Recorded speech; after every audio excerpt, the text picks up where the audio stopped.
Pinag-uusapan namin kanina sa Princess Maui 2 channel ang masamang binabalak ni Ngiwi. Ngayon, i-elaborate natin dito, okay? Kung gusto niyo mapanood yung pinag-usapan namin, di mag-subscribe kayo sa Princess Maui 2. Ayan, sa ating backup channel. Kailangan natin yan kasi kung maraming violations ang Princess Maui 1, right? Minamass report ang Princess Maui 1 kasi ilan ba tayo sa main channel? Tayo ay nasa 138, right? 138,000 na tayo. Ang dae. Okay, ba't hindi ko kayo nakikita sa Princess Maui 2? Ang dae-dae yun dyan. Shoutout sa mga pioneers at sa mga bagong subscribers po ng backup channel natin. So, balak isabak ni Ngiwi ang Pilipinas sa digmaan. Ano ang gagawin niyo ngayon? Papayag kayo? Hindi kayo bababa sa kakalsadahan? I think kung gagawin niya ni Ngiwi come 2026, kasi ang pagkakarinig ko mga kababayan, according sa mga puting elemento nating sources, ay next year ang balak ng Ngiwi administration na isabak ang Pilipinas sa giyera. Kung magkaroon ng delay yan, basta before 2028 elections, isasabak sa giyera ang Pilipinas. Huwag niyong isipin na, naku, hindi mangyayari yan. Naku, ganyan po kasi tayo, mga Pilipino. Likas sa atin yung pagiging indifferent. 'Di ba?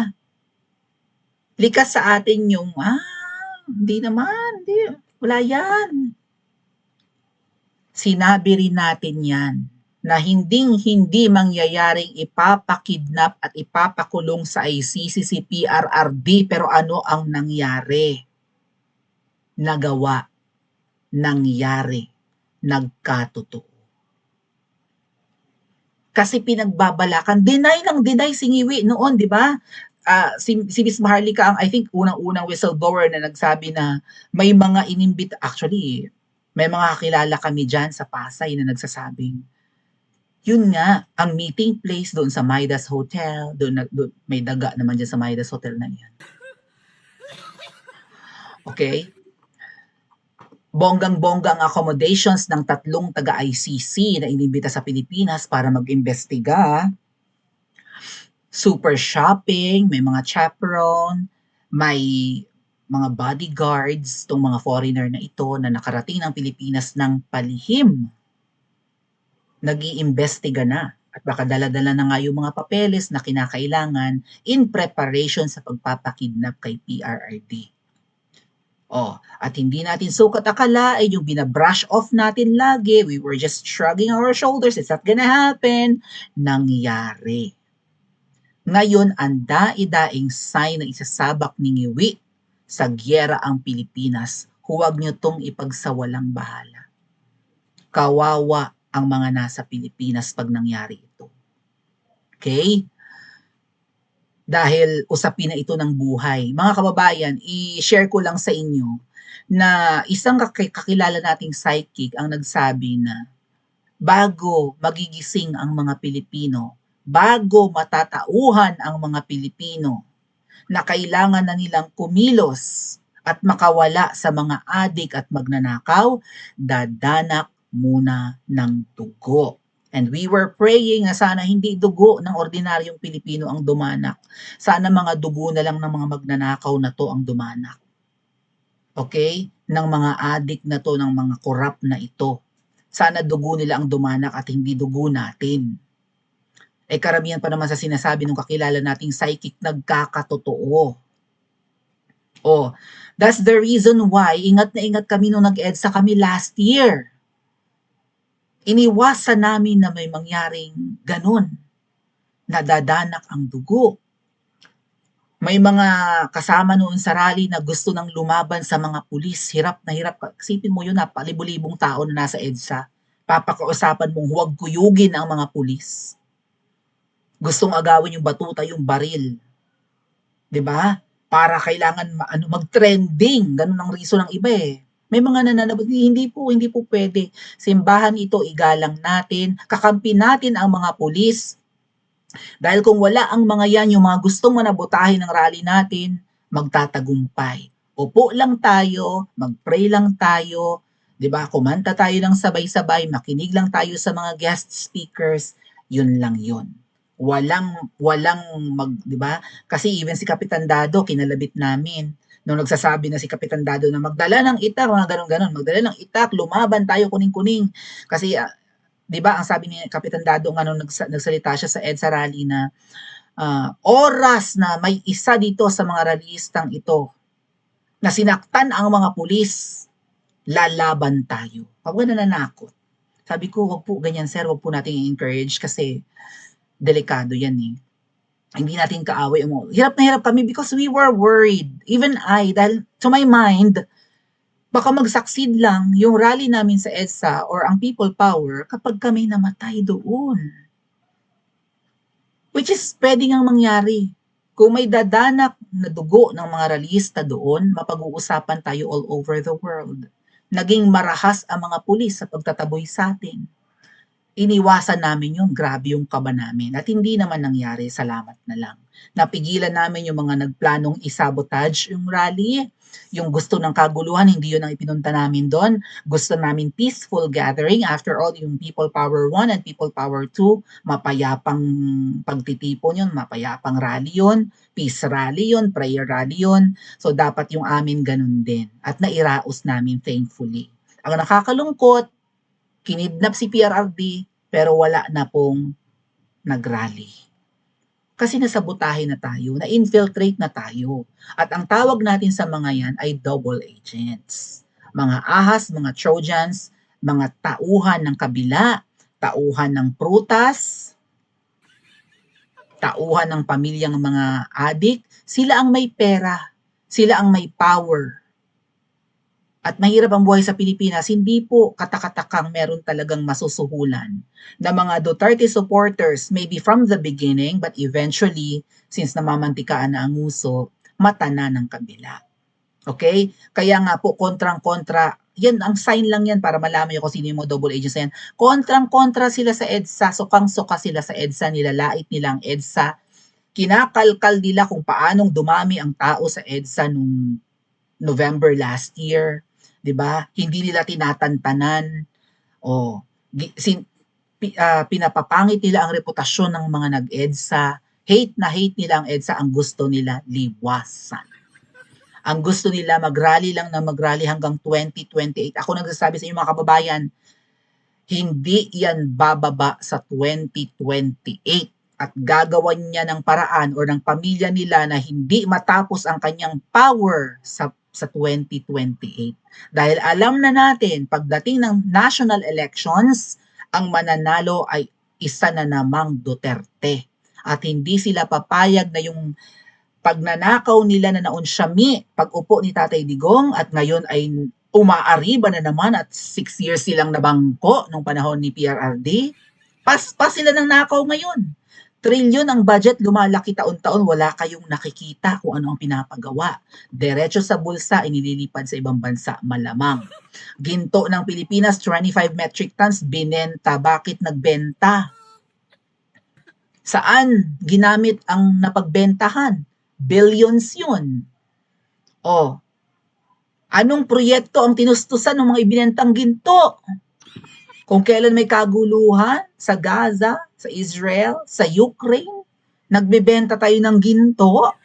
Samantalang ang mga kapitbahay natin nagsusubi, bumibili, nagtatago, nag-iimbak, pati pagkain. Ayaw nga mag-export ng export ba tawag dyan? Export-import. Oo, ayaw mag-export ng ibang bansa ng kanilang produkto dahil pag nagkagyera, kanila muna yun. Halimbawa, Vietnam. Pag kami magbibenta ng bigas namin, baka magkagyera, amin to. Kung ang labanan tumagal ng taon, at least meron kami. Kung magbenta man kami, yung surplus lang namin. Aba, pamumuno ni Ngiwi, bili ng bili. Import ng import, angkat ng angkat. Pero ang ginto natin, binenta. Saan napunta ang pinagbentahan? Ang Maharlika Investment Funds, ano na ang balita? Saan ginamit ang pera ng PhilHealth na kinuha nila? Right? At ngayon, imbis na unahin, total mahilig silang mamigay ng ayuda, mahal ang bilihin, ano ba to, kailangan tulungan na yung mga farmers para ganahang magtanim, magsaka, right? Mag-alaga ng mga hayupan, poultry and hog raising and whatnot, agriculture. Imbis na tulungan ng mga farmers para ganahang magtuloy sa pagsasaka at pag-aalaga ng mga hayupan ay hindi umaangkat pa, asin aangkatin isda, i-import pa rin. Galunggong, napapalibutan ng dagat ang Pilipinas, puro karagatan na nga. Tapos imported ang isda, pati asin, wala. Hanggang kailan nyo titiisin yan? Hanggang 2028? Bakit? Sigurado kayong bababa? Ito ang plano ni Ngiwi. At again, mga kababayan, kapag ka nagkaroon ng digmaan, walang eleksyon. Kung hindi next year mangyayari ang giyera, baka pag malapit na ang eleksyon ng 2028. Kasi pabor kay Ngiwi na isabak kayo sa giyera. Walang eleksyon, walang kampanyahan kapag may digmaan, alang ang unahin mo yun. Punta ka sa mga probinsya, may lumilipad na missile, good luck sa iyo. Okay? So eto po si 'di ba si Ngiwi nasa ano ngayon? Nasa India. Pumunta ng India, bibili ng missile ang inanitan. Okay? Oh.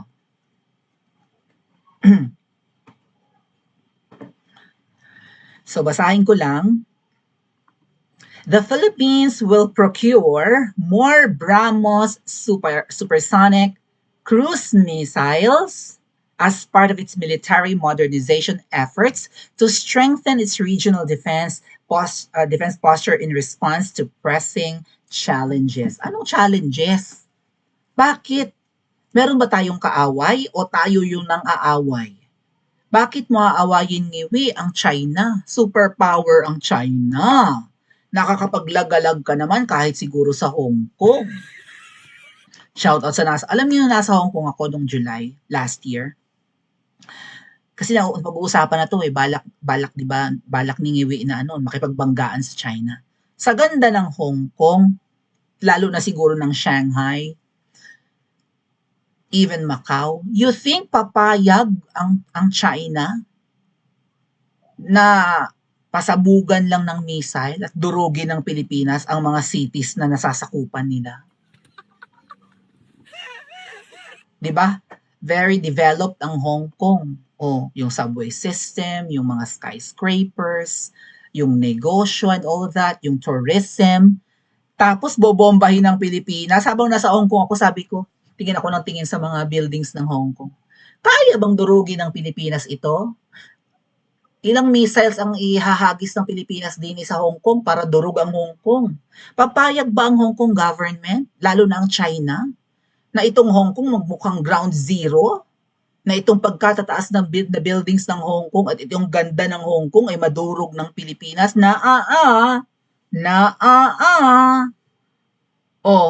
Baka Pilipinas pang durugin ng China. Kaya ngayon si Ngiwi nagpo-procure ng mga missiles sa India. The Philippines is in the midst of modernization of our military. So we are looking to see what's the most suitable, hindi ko type. Pero si Ngiwi in-interview po ng isang Indiana, baka maka-copyright lang ako, sa India, at natanong patungkol sa issue ng Taiwan at ng China. Ang sagot ni Ngiwi, mga ate at kuya, hindi pwedeng hindi madamay ang Pilipinas pag nag-away ang China at Taiwan. Kasi 40 minutes flight lang daw mula dyan sa norte ng Pilipinas papunta sa island ng nasakop ng Taiwan. 40 minutes flight lang, napakalapit lang ako. Sabagay, nasa taas ng Pilipinas ang Taiwan.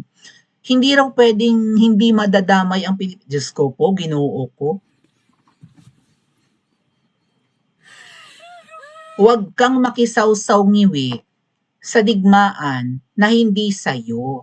Huwag mong ipoprovoke at kakantiin ang sleeping giant na China. Hamuok ang pagtulog, huwag mong gagambalain. Gising na nga yan, kakantiin mo pa. The sleeping giant is finally awake, tas kakantiin mo. Sino ka? Pagkaliit-liit na bansa ng Pilipinas, kaya mong kantiin ang superpower na China? Ayan, imo-modernize daw ang what akala ko ba ang foreign policy ni Ngiwi, friend to all, enemy to none? Bakit niya isasabak sa giyera ang Pilipinas? Bakit siya makikisawsaw kung sakaling magkainitan ang Taiwan at China? Ang mga palusot niya kasi nga ang lapit lang ng Pilipinas, plus may mga Pilipinong nagtatrabaho sa Taiwan. Di bago pa mangyari yan, ha? ang tawag doon, 'di ba, pauwiin mo na ng Pilipinas sa mga Pinoy. Expatriation, ano ba tawag diyan? Oh. Iuwi mo na bago pa may lumipad na missile galing sa China papuntang Taiwan and vice versa, bitbitin mo na pauwi. Inutil ka na kung reactive kang presidente. Sa bagay, kahit na bagyo, baha, wala pa, hindi pa kumikilos eh. Anong ginagawa nung panahon ni PRRD? Bago pa umulan, bago pa lumakas ang hangin, napag-evacuate na ang mga tao. Ay sige, baha na ang kamay nilaan. Eh, tanggapin na lang daw natin, yan na ang new normal. Okay lang, ina. Mas inutil pa kay Noynoy Aquino. Mas walang empathy pa kaysa kay Noynoy Aquino, yung nasirang presidente. Well, sa tingin ko hindi naman addict yung si Noynoy, no? Hindi naman lulong sa pulveron, no? Hanggang kailan nyo pagtsatsagaan? Kapag huli na ang lahat? Kapag durog na ang Pilipinas? Papayag kayong sumausaw sa... Kinokontra to ni Kinokontra ni VP Sara. Oh, papayag kayo na sumabak sa giyera? Tingin nyo ba biro lang ang giyera? Simpleng bagay? Good luck! Ano ang dapat gawin ng mga Pilipino para mapigilan ito? Saan pupunta ang mga Pilipino para manawagan na huwag isabak at isubo sa giyera ang bansa natin? Pa-comment po sa comment section at mag-like and subscribe din po kayo.